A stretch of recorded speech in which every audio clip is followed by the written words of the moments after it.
আমি রূপার সাথে 2002 থেকে আমার পরিচয়,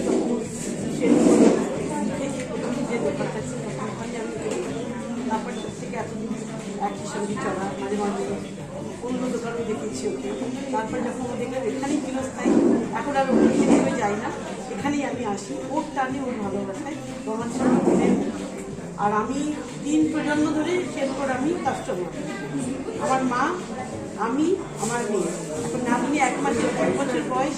নাতনি বড় হলে ইচ্ছা আছে একটা এখানে এসে নাতনিকে নিয়ে একটা কিছু কিনে নাতনি কর্তব্য, এটা মানে মনের ভীষণ হচ্ছে। আর নারী দিবস বলতে বোঝায় নারীদের তো এখন স্বাধীনতা অনেক বেশি হয়েছে, সম্মান, নারীদের মধ্যে সম্মান চাই, প্রত্যেকটা নারী সুসম্মান পাক। এখন সে ধরনের মানে সমাজের যে ব্যবস্থাটা হয়েছে তাতে সব নারী সুরক্ষিত নয়। সেই নারীদের সুরক্ষিত চাই, নারীদের আরো বেশি সাহসী হোক, তাদের মানসিক শক্তি আরো বেশি, এবং তারা যেন সর্ব কাজে যেন তারা জয়লাভ করতে।